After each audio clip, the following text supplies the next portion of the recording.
Can't you hear us? Yes, yes, yes, yes, yes. What is often is a wonderful thing to focus upon, because sometimes you want a continuation of some of what is, but sometimes you don't want a continuation of some of what is. So you want to be a selective sifter.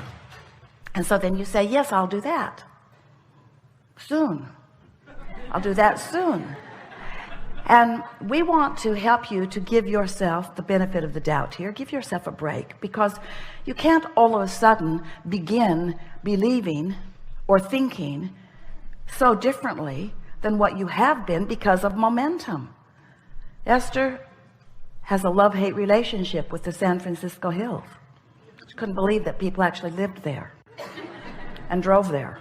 Imagine being at the top of one of those hills. You take your car out of gear, take the parking brake off, and just to see what might happen, you push your car from behind just a little bit, and then you realize that you're pretty sure you know what's going to happen. So before the momentum gets too strong, you step out in front of it and you let the car bump up against you, and all is well, because you stopped the momentum in the early stages. But you wouldn't want to be at the bottom of the hill stopping that car. That momentum's going to mow you down. And so sometimes you have a momentum of beliefs that are the beliefs that you hold aren't serving you. They're sort of, sometimes you say it's like my thoughts are thinking me rather than I am thinking my thoughts. And we say, well, you're always doing the thinking, but law of attraction plays a big factor in the thoughts that you're currently thinking.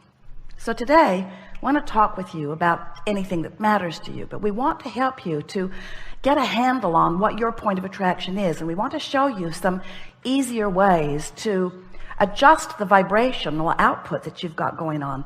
Meld your beliefs more in harmony with your desires. Begin to let some of those beliefs that aren't serving you go dormant by your lack of attention to them.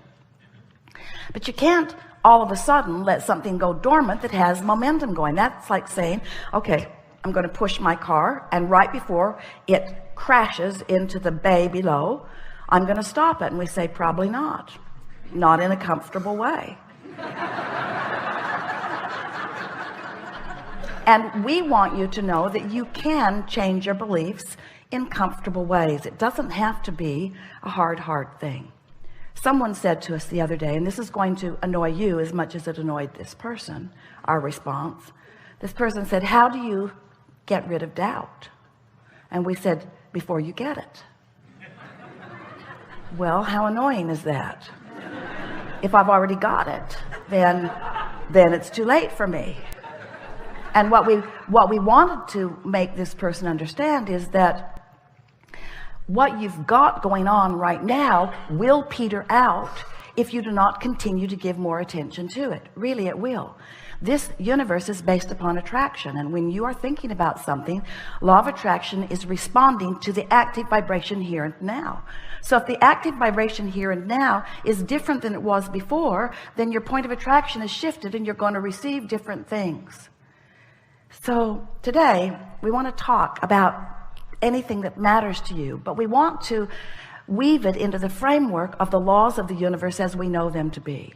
We want you to begin to utilize law of attraction and its momentum, its literal physics of motion, in the same way that you have learned to use gravity to your advantage. None of you say, I'm going to be the exception to gravity. I can fly for a minute. We want you to understand that this law of attraction is your best friend. And the reason that it is because it's utterly consistent. But you have to understand what you're doing with it. You have to understand what your point of attraction is before you are the deliberate creator of your own reality. Otherwise, you're creating by default, just sort of offering thought all over the place. So I'm going to give you a very brief sort of bringing you round to what we know you already know, but it's a good basis to begin with. And then it is our promise to you that today, not only will we answer everything that's active within you, for sure, but together we will collectively take thought beyond anything that has been before on this subject of creating your own reality. Because we want you to be clear and confident about how thoughts turn to things. How is it that you conjure something in your mind, practice it a little bit, and then it begins manifesting in your experience. How is it that thoughts turn to things? Because they do all over the place. Everything that you are living is a literal translation of the vibration that you've been practicing.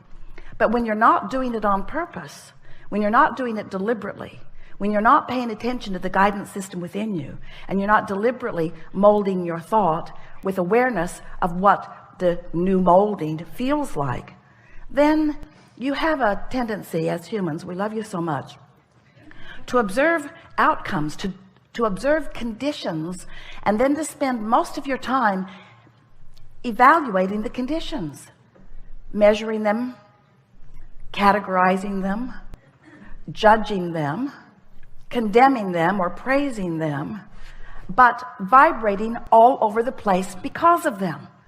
So you have very little control of your own output because you're so, we love you so much, nosy.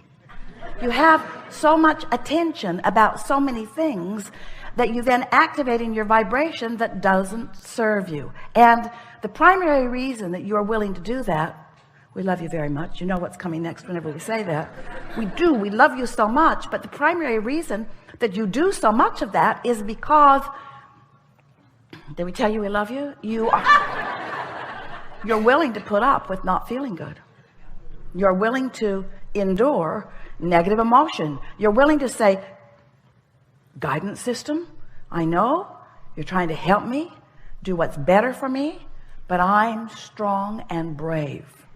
And I can endure the discord that I'm feeling as I focus in opposition to what I want, to all that I've become, and to who I really am. That was dramatic, wasn't it? But you do it.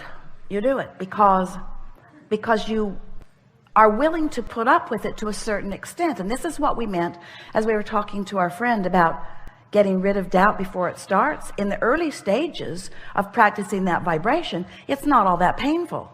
It feels sometimes like a little bit funny and then interesting, a little bit interesting, and then slightly annoying, and then maybe even overwhelming and irritating. But you can live with all of that. That's just daily life on planet Earth, you say. And we say, but it doesn't have to be. And if you let the momentum of it move from those slight irritations and you don't do something about changing the focus of your thoughts, it's going to get bigger.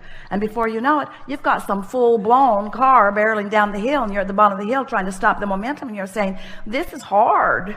This is too hard. Life is hard, and it's not my fault.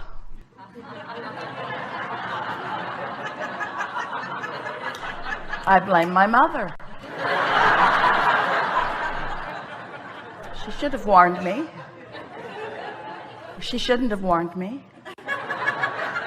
She should have done something. She should have not done something. Poor mother, she can't win. And so once you realize that you have control now, so yes, there's momentum now, and yes, it's playing out now, but it can change because you have the ability to change your perspective. You have the ability, and these are the words we want you to leave here remembering forevermore. We're going to give it to you in a context that you've never considered before. You must consider your life experience without giving so much attention to the conditions of the experience. Because you cannot find vibrational alignment with source and with what's coming and with who you really are and with what you want and with all that you've created and with what's in your vortex and with all of the things that you have become. You cannot be a vibrational match to the more of you when you are a vibrational match to the less of you. You can't. It's one or the other. In other words, you've got to focus toward something. And if you're focused toward what is, then you are just regurgitating what is. You're holding yourself in a vibrational pattern that won't let you move from where you are. Different faces, different places. Have you noticed? Different scenarios, but the same old keeps happening because of your attention to what is, you see.